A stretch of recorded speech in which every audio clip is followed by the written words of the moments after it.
Where's the Oh. Right in the middle. Yeah, I read about it. Down the street from the Concord Inn. Oh, okay.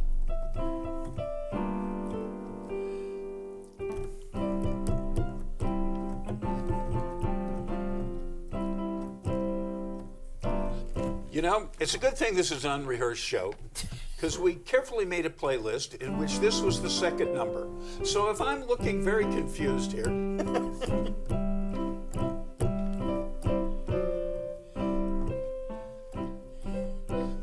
our social commentary here on the big show, on the fun show on Big TV, I'm totally addled, is our musical commentary is Michael is playing In the Good Old Summertime, and we're having a heat wave.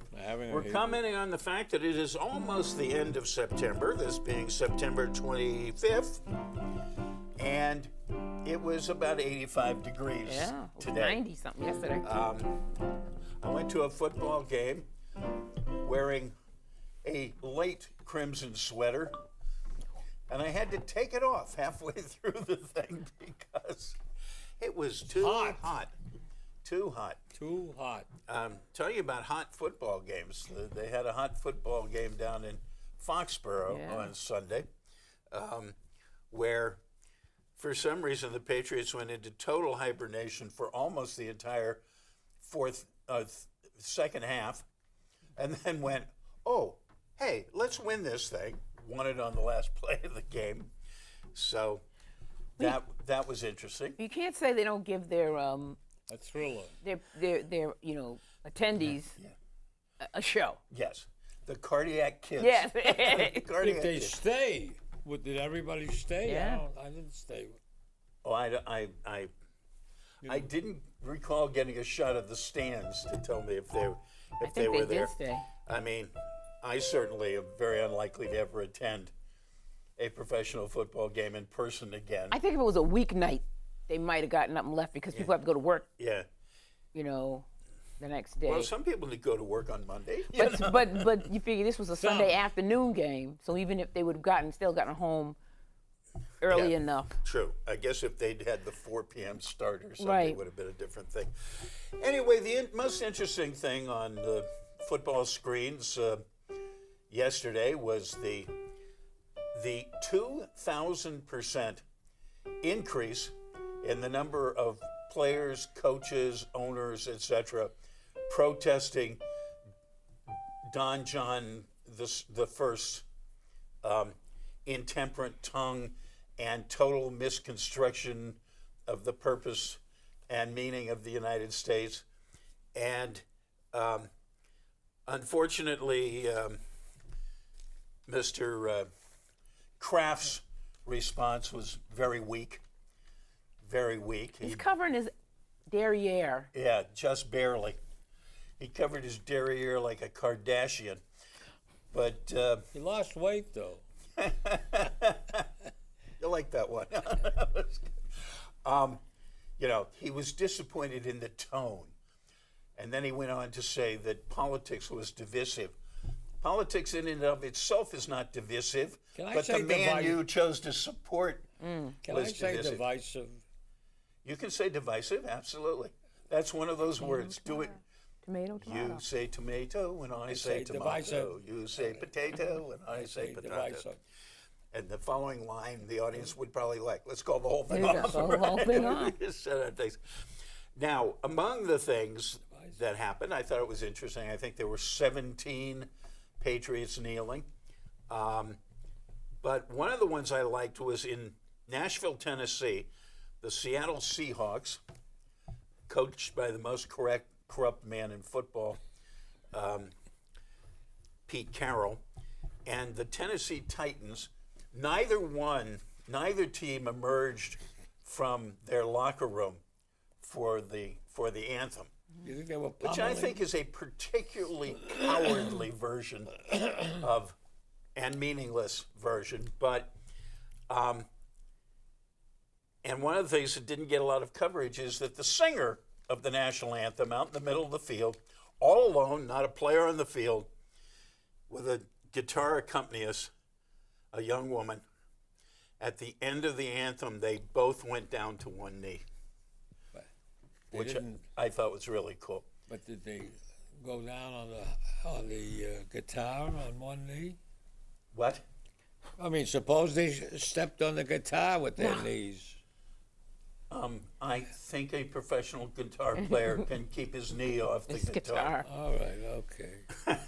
I don't know. Okay. Anyway, so Trump is once again bitten off more than he can chew, and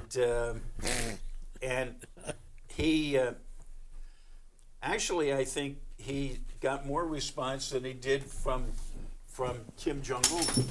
You know. Kim Jong Un. No, it really broke. Go ahead. Also. Yeah, I think there's actually a piece out under your foot. Okay. Go ahead. Keep going. All right, we're dropping smartphones here, people, in case you wonder what's going on. Okay. Last week, one of us got up and left the room. This week, we're doing things. Yeah. Oh, that was only your mic. Yeah. All right. Oh, that's all I right. assume they'll tell us if Seamus we're doesn't not wanna hearing hear you. me. Yeah. Anyway, so he continues to try to aggravate the North Koreans, which is a real smart idea. And so I've decided that his new name should be Don John the First, Okay. because it goes with Kim Jong Un on things. Who's Don John the First? The current occupant. The current Most people occupant. don't know who Don John the First is. The current occupant? The current occupant of 1600 Pennsylvania Avenue. That's Kelly, isn't Donnie John Trump the First. Oh, now I get it. Don John. Okay. Don John the First. Okay. But listen, I have a serious question that comes up after all of this thing, and that is, exactly when did the U.S. military and or first responders co-opt the American flag? When did it become their personal property? I contend it didn't. Remember when they had that shot of them planting the Marines planting On Iwo Jima? Yeah, Is that when that's when the American military took over our flag, it's possible. and it now stands for the military instead of for the United States of America? Yeah. Well, I object. Okay. And if I thought that the American flag stood for the felonious, homicidal Gestapo in St. Louis, Missouri, I would never stand for the for the national anthem. The American flag stands for all of us. And it's only a symbol. That's if you true. want to wear it on the seat of your pants, we've already established that Yeah, you you have can do every that. right to do so. right. Because it belongs as much to the person wearing it on the seat of their pants as it does to General Kelly. What about burning it? Huh? Burning our flag. I object. You have a perfect right to. It's nothing but a piece of cloth. Okay. And technically, the scouts, they burn them, but they burn it in When they're soiled. They burn them in ceremony Yes. when they're soiled or they're damaged. Right. So they could be frayed, Yeah. they could be worn, they could be pale, but they burn it in ceremony with taps. Anyway, the Trumpites are trying to sell the idea that by protesting during the national anthem, you're disrespecting veterans and first responders. And that is the most utter bullshit that has ever been spread out on any cornfield in America. That's totally ridiculous. Talking about cow dung? Talking about cow dung, meadow patties. What do they call them? Horse apples? Buffalo chips. Those are horses, yeah. Buffalo Okay. chips. And from buffaloes, they're chips. Cow pies. Okay, now, okay. Cow pies. I I've have a stepped in- sensibility. I've stepped in my fair share of cow pies over the years. I have a wonderful flag story, the burning of the flag story. Okay. Okay. A dear friend of mine's father was at Pearl Harbor, December 7th. Oh. And he managed to rescue the battle ensign from the stern of the USS Arizona before it went down. Wow. And he gave it to his petty officer and told him to take it back to his flagship and turn it over to the commander. And it was a very long and difficult day. When he finally got back to his flagship at the end of the day, it suddenly occurred to him to inquire about the Arizona battle ensign, which he had sent over. And his chief petty officer, he said, "Did you get that flag I sent you?" He said, "Yes, sir." He said, "Well, what'd you do with it?" He said, "I burned it, sir." It was damaged. Oh, And following protocol, yeah. he burned what theoretically, if it existed today, Yeah. would be one of the great artifacts Artifacts of America.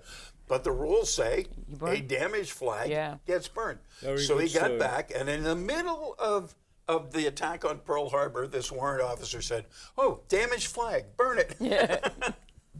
So yes, that is the tradition. All right. Well, you cleared that up. I'd say just an interesting story Okay. that confirms that you're meant to burn flags at some point.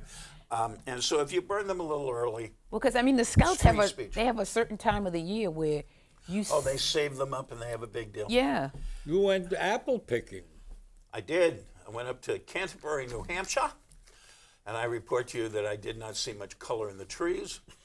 And I also found that it was a little early for some of the apples, but I got home with about 3 bushels of apples. Did you eat any? Oh, yes, I had to.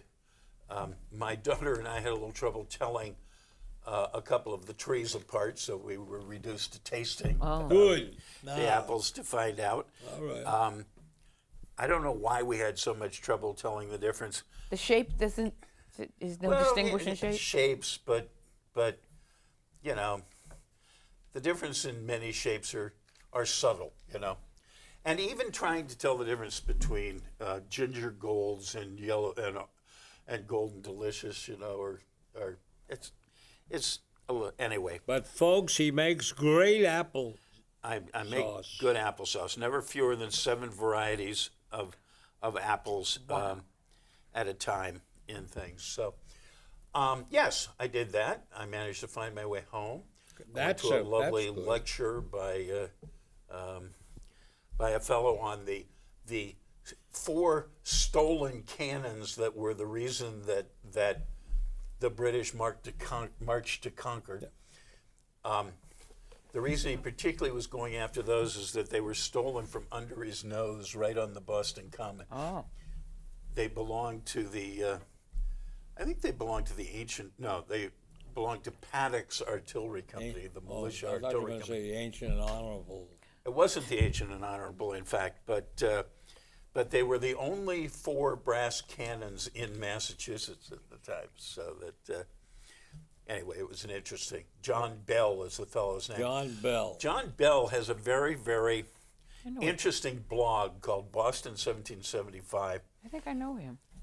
You could. He's a children's book writer too.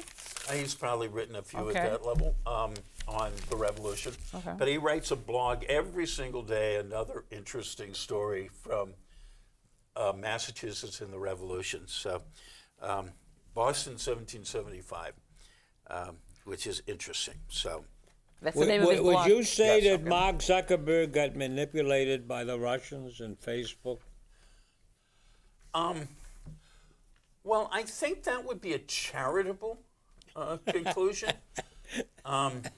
Because the other alternative ass is of that he just didn't care because it was money.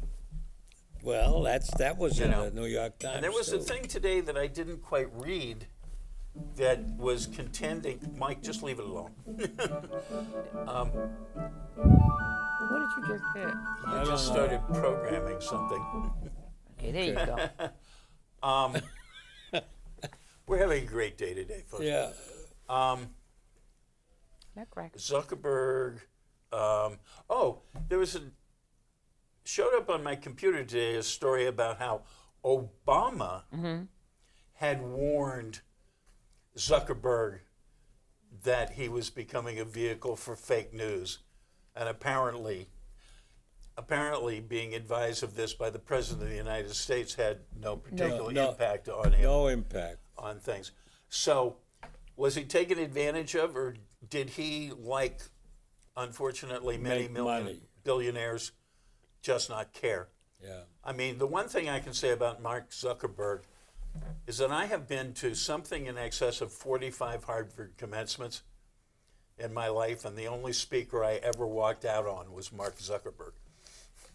Here, here. He had nothing interesting to say at all. Too bad he didn't know some What do you think? Russians. What do you think would happen if they just shut down Facebook for one day? Well, in my world, nothing. I wouldn't know about it. That's, Yeah, but it would. But you know, in your world, it would affect you. You know why? Because I think folks around you would lose their tiny little minds, and it would somehow the effects would wash over you. would it what affect I mean? you? Yeah, I can imagine it would. You know, because people just wouldn't know what. Well, I mean, it is funny that like my sisters and my daughter and my grandchildren, they're knowing things that are going on through Facebook, and it's getting to the point where they're forgetting that is not communication with everyone. And so there's things that they think I know that Yeah. I don't know because they only put them on Facebook. Well, it was on Facebook. Huh? It was on Facebook. Did you get that response? It was on Facebook. So, but on the other hand, the other side of it is I have friends in Canada and I have friends in California who are not friends of my grandchildren or my children, but are telling me what my children and grandchildren are doing because it's on Facebook, and I find that very disquieting. Yeah. It is. There is no reason that this friend of mine in Canada should know what my granddaughter's Yeah. doing. And that's how people are catfishing folks. They're taking people's images and things off of them. Yeah.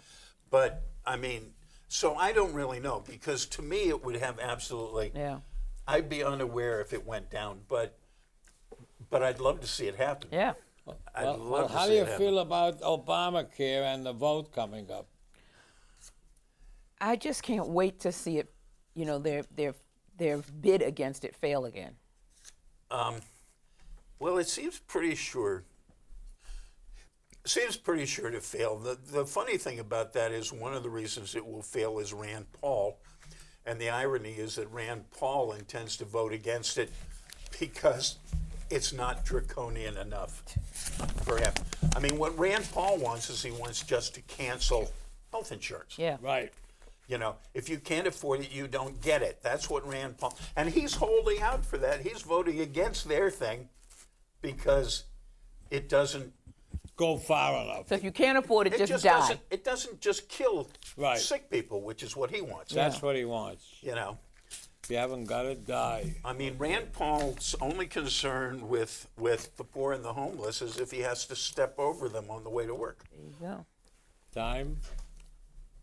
No, we got lots. Oh, we haven't done this. No, you haven't done this. Oh, how about that? All right, ladies and gentlemen, the Big TV Unrehearsed Thespian Society's late production for today, coming from the top of the stack in the vault, is entitled Gritty.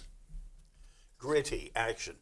My sister is visiting this week. You never said. So who is she? My parents took her in for a year. So a close friend? So her folks died? She had no relatives. A child's sudden need. Wait, she was all alone? Yes, Deirdre. We called her Dee Dee. Then you got along. One day, my aunt from Kansas appeared. How come? Wait, we thought there was no one. The father's sister had left suddenly. I'm perplexed. But nevertheless, you believed her. She had lots of documents. It was simpler then, I guess. Dad had notified people. So that meant Dee Dee went away. Now she's grown up. It returned after all these years. Does she have her own family? She's a faith healer. That's her work. So when do we get to meet her? She's very busy. Happened to be in the neighborhood. I've never met a faith healer. We've read about them. Saw a movie about such a person. Her aunt was a spiritualist. You mean like having seances? Communicate with those who've gone. Something like that. So how does Dee Dee do it? She has this inner force. She's able to reach out to the sick person. But without touching them. Says it's all about perception. Must be more complicated. Oh, I don't know. I've read about a life force. She calls it projection. He focuses it on the patient. Is it the same treatment for every illness? Seems so. It's her inner energy she transmits. Perhaps. And she cures people. Why so pessimistic? Why haven't we heard about her? She does it without publicity. So what's the size of her fee? Boy, are you tough. Everybody needs to make money to live, Mike. People make unsolicited donations. Okay, so how do I make an appointment? I thought you didn't approve. Well, I got this skin condition. You went to a dermatologist. You've been using that smelly salve. Yeah, but it still doesn't go away. Ah, but it doesn't. What kind of success does she have? Now that doesn't sound friendly. Folks she visits like the results. What if you're not a believer? Uh-huh. Now I detect doubt from you. She decides I like that. His attitude has changed. he's entitled to that. So, you'll tell her about me? How do we know your request is genuine? You always told me to stop scratching. He's scratched in every restaurant we've eaten in. Well, I'm not convinced. Dee Dee won't be made a fool of. A woman with spunk. I like that. Does he have to be in bed or in a wheelchair? Oh, no. Better and better. But her time must be limited. What, you can't fit me into her itinerary, huh? Let me talk to her. He's full of tricks. This is the wrong time for practical jokes. You could ask her to levitate. That is not the least bit funny. I agree. But it's a Cut possibility. it out. Or walk on water. No, Joe wouldn't ask that. Listen, will she hypnotize me? He doesn't know. She doesn't know. She makes the problems manageable. I just listen and I relax. You begin to understand your own reality. Fascinating. Yeah, but what does it mean? You have to delve into your inner self. But I'm scratching on the outside. You're beginning to understand. Your trouble stems from inside. I'm okay in there. Easy for you to say. But how do you know? I look in a mirror and I ask, how are you? And what's the response? It's an affirmative rumble and an occasional burp. Stop the jokes.